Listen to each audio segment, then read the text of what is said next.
BJP बात करती है 5 ट्रिलियन इकोनॉमी की कि हम अपने देश को यानी भारत को 5 ट्रिलियन इकोनॉमी की अर्थव्यवस्था बनाएंगे।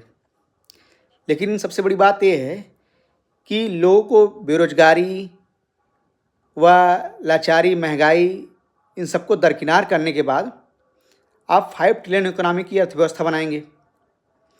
देश में दलितों और पिछड़ों का हक मार के आप 5 ट्रिलियन इकोनॉमी अर्थव्यवस्था बनाएंगे। जिस तरह से इस सरकार में नौकरियों का बुरा हाल हुआ है, उससे तो लगता है कि आने वाले समय में दलित और पिछड़े फिर से मजदूरी ही करेंगे। बीते कुछ सालों में लोगों ने अपने जीवन में सुधार किया था, लेकिन जिस तरह से सरकार ने नौकरियों को ख़त्म किया, उससे लगता है कि आने वाले समय में लोग फिर मजदूरी पे लग जाएंगे।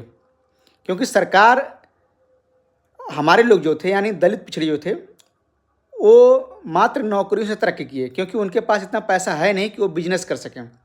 तो उनके पास एक मात्र सहारा था कि हम पढ़ लिख के नौकरी करेंगे, उससे अपना जीवन स्तर सुधारेंगे।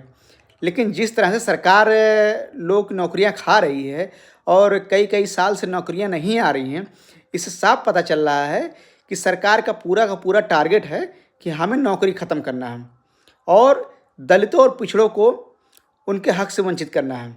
जिस तरह से सरकार की मंशा लग रही है, वो चाहती है कि जिस तरह से दलित और पिछड़े गुलामी वाली ज़िंदगी जिए थे, वही हम फिर स्थिति ला खड़ी कर दें कि हम दलितों और पिछड़ों को गुलाम बना के फिर रखें। इस जो 5 ट्रिलियन इकोनॉमी की जो अर्थव्यवस्था है, उसमें दलितों पिछड़ों का क्या मतलब योगदान रहेगा? सरकार से पूछना चाहिए लोगों को कि इसमें दलितों और पिछड़ों का योगदान रहेगा। क्या लगता है कि इनको हम गरीब रख के ही 5 ट्रिलियन इकोनॉमी बनाएंगे? मुझे तो नहीं लगता कि अगर आप इनको नौकरियों से वंचित कर देंगे तो देश समृद्ध होगा।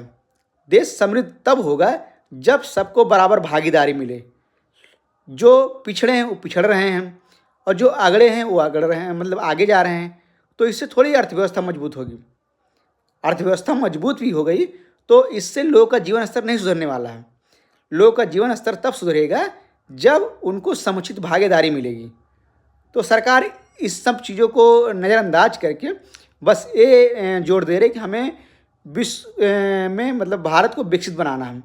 भारत को विकसित बना क्या करेंगे? जब लोगों के पास खाने के लिए भोजन नहीं रहेगा, पहनने के लिए कपड़ा नहीं रहेगा, मकान नहीं रहेगा, तो ऐसे मतलब भारत बनाने से क्या फ़ायदा हमें?